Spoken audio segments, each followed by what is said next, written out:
कहानी की शुरुआत होती है आज से हजारों साल पहले, जब इजिप्ट के पिरामिड्स का नामो निशान भी नहीं था। उस समय कनक नाम का एक देश हुआ करता था, जहां के लोग बस एक राजा के हुक्म पर चलते थे। वो लोग कनक देश को सदियों से दुनिया का सबसे पावरफुल देश बनाना चाहते थे। मगर भाई, जैसे ही अहकटन नाम का राजा गद्दी पर बैठा तो पूरा सीन ही बदल गया। वो अपनी फौज के दम पर मासूम लोगों पर भयंकर जुल्म ढाता था और उसे अपने समय के सबसे क्रूर और जालिम राजा के नाम से जाना जाता था। असली बात तो ये थी कि राजा अहकटन काले जादू का बहुत बड़ा ज्ञानी था और अब उसका असली मकसद था सब्बाक नाम का एक जादुई ताज बनाना। उसे लगता था कि इस ताज को हासिल करने के बाद उसे दुनिया में कोई नहीं हरा पाएगा। मगर भाई, इस ताज को बनाने के लिए उसे इटर्नियम नाम के एक पत्थर की जरूरत थी। ये जादुई शक्तियों वाला एक अनोखा पत्थर था जो सिर्फ कनक देश में ही पाया जाता था। अब उस लालची राजा ने अपनी ही प्रजा के लोगों को जबरदस्ती इटर्नियम की खुदाई के काम पर लगा दिया। वहां का सिस्टम ऐसा था कि जब भी किसी गुलाम को पत्थर का कोई हिस्सा मिलता तो वो तुरंत दौड़कर उसे वॉचमैन को दे देता और बदले में अपना इनाम ले लेता। मगर कभी कभी रास्ते में ही बाकी गुलाम पत्थर छीनने के लिए उस बेचारे पर टूट पड़ते थे। अब यहाँ हमें दिखता है हुर्त नाम का एक गुलाम, जिससे हर कोई पत्थर छीनने की कोशिश कर रहा था। तभी तेत एडम नाम का एक लड़का उसे बचाने आता है और उसे सही सलामत एक फौजी के पास लेकर जाता है। मगर भाई, जैसे ही हुर्त ने इसके बदले में अपना इनाम मांगा, अचानक उस फौजी ने गद्दारी कर दी और हुर्त के पेट में चाकू घोंपकर उसे पहाड़ी से नीचे फेंक दिया। इतना खतरनाक मंजर देखकर तेत एडम की तो रूह ही कांप गई और उसके पिता उसे वहां से खींचकर दूर ले गए। तेत एडम हमेशा से ही अपने लोगों को इस गुलामी की जिंदगी से आज़ादी दिलाना चाहता था, पर उसके पिता उसे समझाते थे कि एडम की तरह बगावत करने वाले सभी लोग आज कब्रिस्तान में दफन पड़े हैं। खैर, तेत एडम ने फिर भी हार नहीं मानी और पूरे देश को इकट्ठा करके उस क्रूर राजा को हराने का फैसला कर लिया। अचानक उसने दौड़कर उस फौजी के हाथ से इटर्नियम पत्थर चुरा लिया और अपने हाथों से आज़ादी का निशान बनाकर प्रजा के दिल में एक चिंगारी जला दी। राजा अहकटन ये बात अच्छे से जानता था कि ये छोटी सी चिंगारी जल्द ही एक जबरदस्त आग का रूप ले सकती है, इसलिए उसने तेत एडम को पूरी प्रजा के सामने फांसी देने का हुक्म सुना दिया। अपने आखिरी समय में भी तेत एडम आज़ादी के नारे लगाता रहा। मगर भाई, जैसे ही उसका सिर धड़ से अलग होने वाला था, अचानक एक चमत्कार हुआ। असल में धरती के जादुई रक्षकों ने उसे दुनिया में शांति लाने के लिए चुन लिया था, इसलिए उन्होंने तेत एडम को प्राचीन देवताओं की शक्तियां देकर उसे सुपर पावरफुल बना दिया। मगर तब तक अहकटन अपना सब्बाक ताज बना चुका था। इधर जब तेत एडम शक्तियां हासिल करके अहकटन के महल में उसे ललकारने पहुंचा तो अहकटन ने अपने ताज की शैतानी शक्तियों को बाहर निकाल लिया। इसके बाद उन दोनों के बीच ऐसा घमासान युद्ध हुआ कि पूरा महल ही तबाह हो गया। खैर, आखिर में जीत तेत एडम की ही हुई, लेकिन अहकटन ने मरते मरते उस ताज को कहीं छुपा दिया ताकि वो किसी इंसान के हाथ ना लगे। उस दिन के बाद से किसी ने तेत एडम को दोबारा नहीं देखा। मगर भाई, एक पुरानी कहानी के मुताबिक जब भी कनक देश के लोग मुसीबत में होंगे तो वो वापस लौटेगा और लोगों को फिर से आज़ादी दिलवाएगा। अब हम पहुंचते हैं आज के समय के कनक देश में, जहां इंटरगैंग नाम के विदेशी आतंकवादियों ने कब्जा कर लिया था। वहां के लोगों का हाल इतना बुरा था कि शहर से निकलने के लिए भी उन्हें बॉर्डर पर तैनात गार्ड्स को अपने कागज दिखाने पड़ते थे। एक दिन जब एक वैन की तलाशी होने वाली थी तो 14 साल के एक लड़के अमोन ने अपने स्केट बोर्ड पर चुपके से बॉर्डर पार करने की कोशिश की, लेकिन जल्द ही एक गार्ड ने उसे धर दबोचा। गार्ड ने उसे तलाशी की लाइन में जाने को कहा, पर अमोन ने उसे उल्टा सीधा सुना दिया। खैर, फिर उस गार्ड ने करीम नाम के आदमी को वैन लेकर निकलने को कहा। उसी वक्त उसने अपनी कलाई पर देखा तो एड्रियाना नाम की एक भगोड़ी की तस्वीर सामने आई। तभी हमें दिखता है कि एड्रियाना उसी वैन में छुपी हुई थी और अमोन गाड़ी की खिड़की के साथ साथ चल रहा था। असल में अमोन एड्रियाना का ही बेटा था और वो अपनी माँ के साथ सब्बाक का ताज ढूंढने के मिशन पर जाना चाहता था, लेकिन उसकी माँ ने उसे जैसे तैसे समझाकर वापस घर भेज दिया। इसके बाद वो लोग नक्शे के हिसाब से एक पहाड़ तक पहुंचे जहां कहा जाता था कि वो ताज छुपा है। वहां एड्रियाना ने अपनी दादी का दिया हुआ एक पेंडेंट देखा जो इटर्नियम पत्थर से बना था। इस पर उसके साथी समीर ने मजाक में कहा कि अगर वो इसे चोर बाजार में बेचे तो अच्छी कीमत मिलेगी, मगर ये पेंडेंट उनके परिवार की निशानी थी, इसलिए एड्रियाना के लिए इसकी बहुत वैल्यू थी।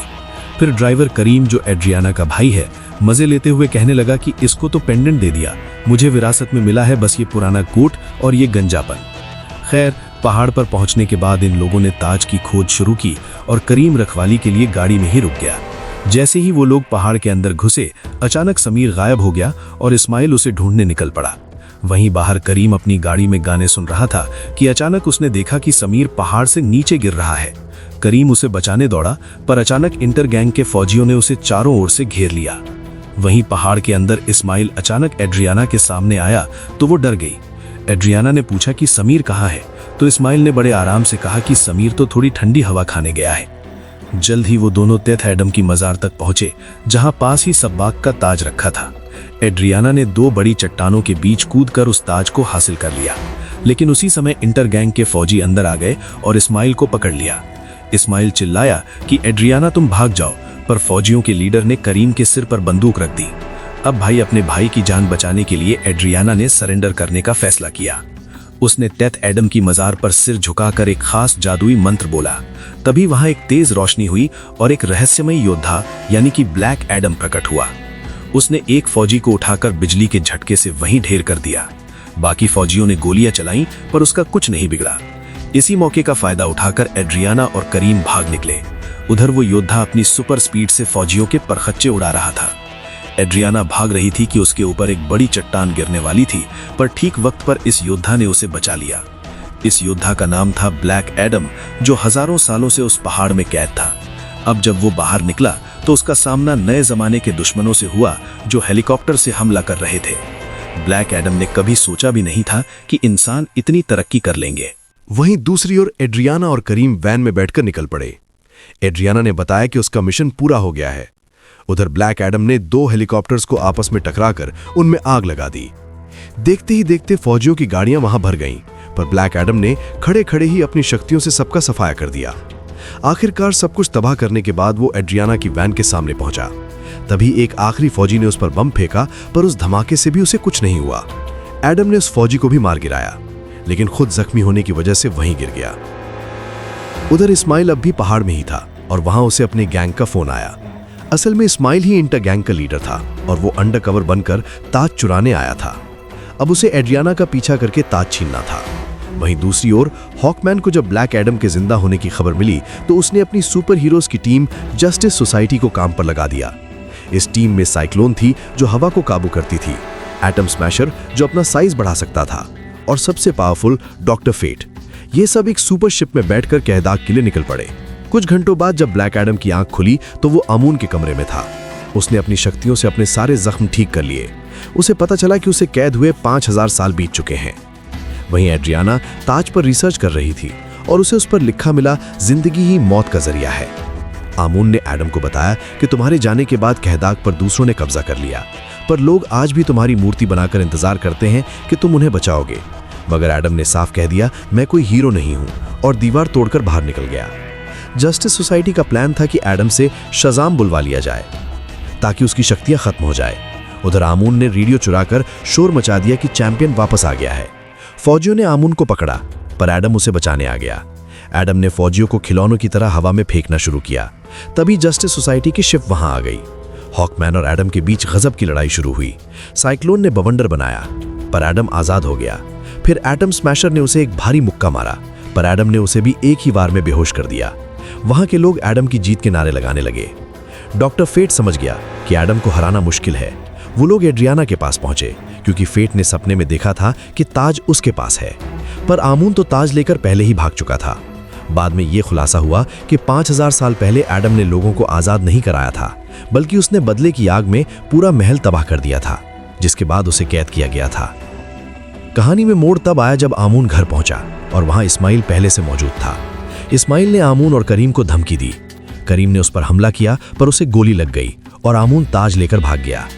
एडम और जस्टिस सोसाइटी को जब यह पता चला तो वो आमून को बचाने निकल पड़े। एडम ने गुंडों को हवा में ले जाकर उन्हें नीचे फेंकने की धमकी दी और जवाब मिलने के बाद उन्हें सच में नीचे फेंक दिया। हॉकमैन ने उन्हें बचाया। फिर एडम और हॉकमैन के बीच लड़ाई में एड्रियाना को पूरा घर तबाह हो गया। इसी दौरान ताज हॉकमैन के हाथ लग गया। अब सब ने मिलकर काम करने का फैसला किया। डॉक्टर फेट को भविष्य दिखा कि हॉकमैन की मौत होने वाली है। वो लोग पहाड़ों तक पहुंचे जहां एडम ने जबरदस्त हमला किया। वहां उसका सामना इस्माइल से हुआ, जो एक जादुई कवच के अंदर था। एड्रियाना ने अपने बेटे की जान बचाने के लिए ताज इस्माइल को दे दिया। इस्माइल ने बताया कि वो राजा आहकटन का आखिरी वंशज है। उसने मंत्र पढ़ा और आमून पर गोली चला दी, पर एडम ने उसे बचा लिया। गुस्से में एडम की शक्तियां बेकाबू हुईं और पूरा पहाड़ गिर गया। एडम ने बाद में बताया कि असली चैंपियन वो नहीं बल्कि उसका बेटा था जिसने अपनी जान देकर एडम को शक्तियां दी थीं। एडम ने अपनी शक्तियां त्यागने का फैसला किया और शज़ाम बोलकर एक आम इंसान बन गया। उसे एक सीक्रेट जेल में डाल दिया गया। मगर तभी इस्माइल की लाश में हलचल हुई। एड्रियाना को समझ आया कि इस्माइल का प्लान ही ये था कि एडम उसे मार दे ताकि वो जिंदगी ही मौत का जरिया वाले मंत्र से नरक से वापस जिंदा होकर सब्बाक बन सके। सब्बाक आता ही तबाही मचा दी। जस्टिस सोसाइटी ने उसे रोकने की कोशिश की पर वो बहुत ताकतवर था। डॉक्टर फेट ने अपने दोस्त हॉकमैन को बचाने के लिए खुद को एक जादुई शील्ड के अंदर बंद कर लिया और अकेले लड़ने गया। उसने अपनी शक्तियों से एडम को जेल से आजाद किया और खुद सब्बाक के हाथों शहीद हो गया। फेट के मरते ही शील्ड टूट गई। उधर एडम ने पानी से बाहर आकर शज़ाम बोला और उसकी शक्तियां वापस आ गईं।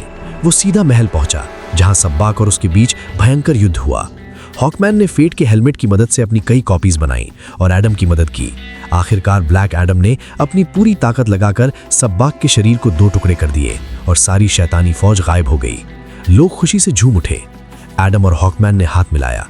आखिर में एडम कहदाग के सिंहासन पर बैठा, पर उसने तुरंत उस सिंहासन को तोड़ दिया। उसने कहा कि वो यहाँ का राजा नहीं बल्कि उनका रक्षक बनकर रहेगा। अब कहदाग हमेशा के लिए आजाद था।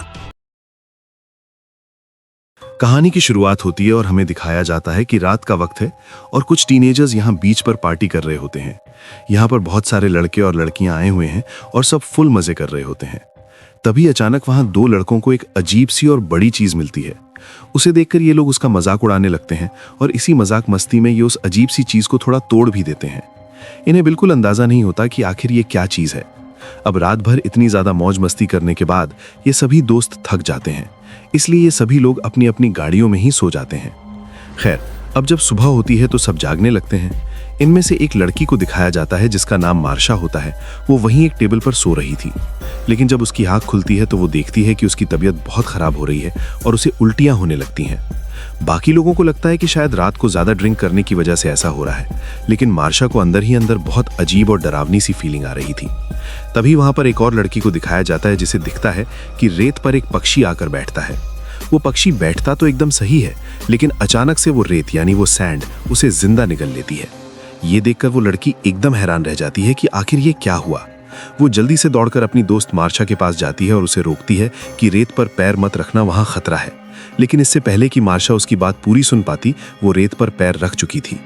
देखते ही देखते मार्शा का पैर रेत के अंदर धंसने लगता है।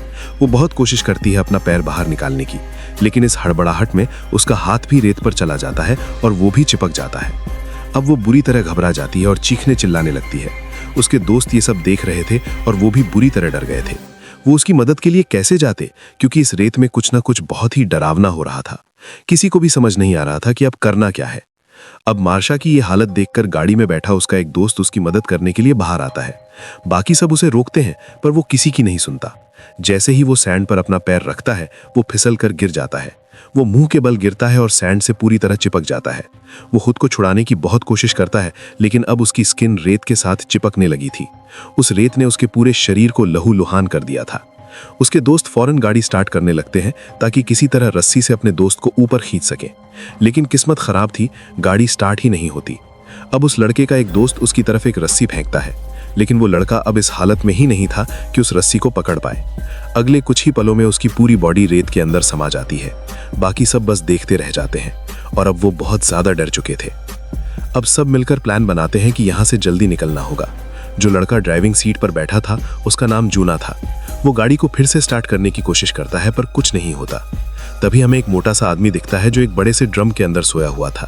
वो हिलने लगता है तो उसके दोस्त चिल्लाते हैं कि भाई तू जरा सा भी मत हिलो, अगर तू नीचे गिर गया तो ये रेत तुझे जिंदा चबा जाएगी। वो आदमी कहता है कि क्या तुम लोग मेरे साथ मजाक कर रहे हो, क्योंकि उसने अपनी आंखों से ये सब नहीं देखा था। वो सो रहा था। अब उसे उस ड्रम के अंदर दर्द होने लगा था, इसलिए वो हिल रहा था। एक लड़का उससे झूठ बोलता है कि अगले 2 घंटों में कोई हमारी मदद के लिए आ रहा है, हमने कॉल कर दी है, अगर तुम शांति से रहोगे तो वो हमें बचा लेंगे।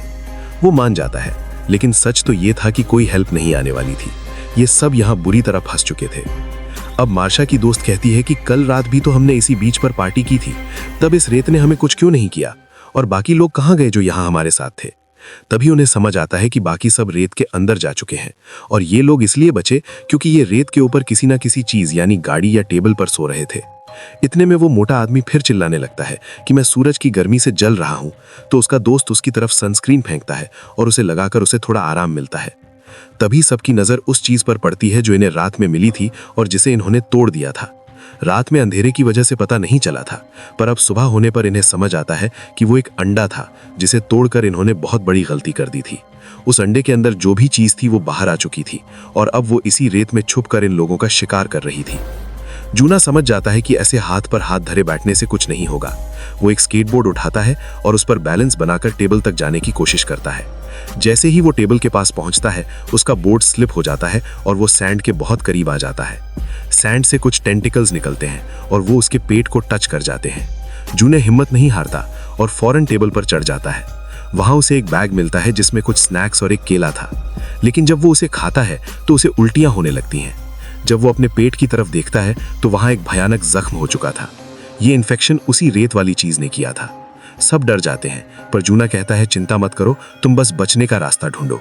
लेकिन धीरे धीरे जूना के जख्म में दर्द बढ़ने लगता है और खून निकलने लगता है।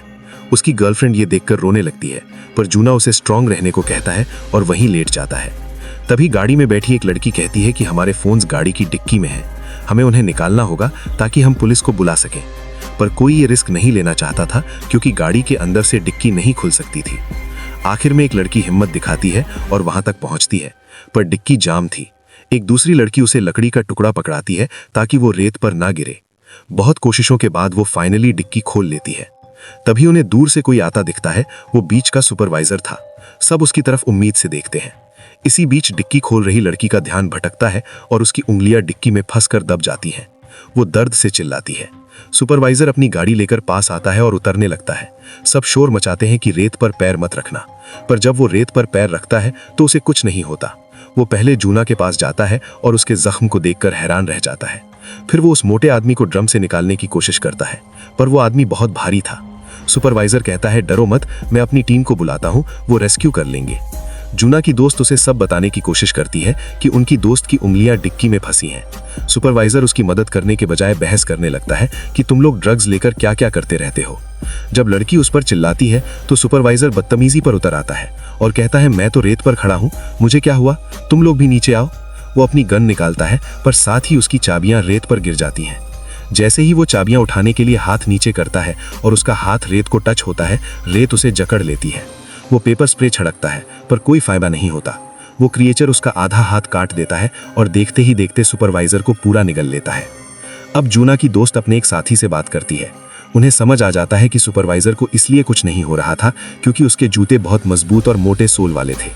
वो लड़का कहता है मेरी तरफ तौलिए फेंको, मैं उन्हें पैर पर बांध कर निकलूंगा। पर तौलिया पकड़ने के चक्कर में वो केबिन से नीचे गिर जाता है। गिरते ही रेत से धागे जैसी चीजें बाहर आती हैं। वो उस क्रिएचर के टेंटिकल्स थे। वो उसके बॉडी से चिपक कर उसका खून पीने लगते हैं और वो भी रेत में गुम हो जाता है। ये देखकर काली लड़की रोने लगती है। जूना की दोस्त उसे संभालती है और ग्रिल्स को सीधा करके रास्ता बनाती है और जंप लगाकर गाड़ी में पहुंच जाती है।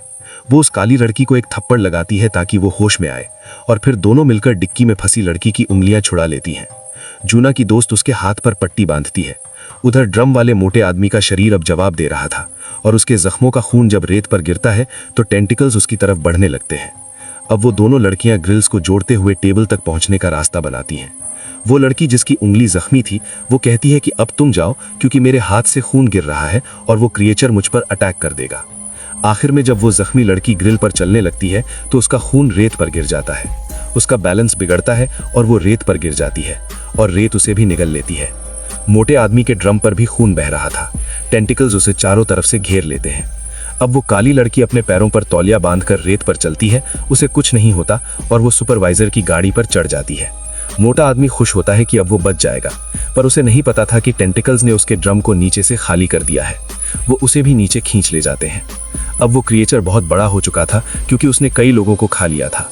वो सुपरवाइजर की गाड़ी को हिलाने लगता है जिससे वो काली लड़की गाड़ी से टकराकर बेहोश हो जाती है। अब सिर्फ जूना की दोस्त अकेली बची थी। रात हो जाती है और काली लड़की को होश आता है। वो एक एयर टब की मदद से जूना को गाड़ी तक पहुंचाती है।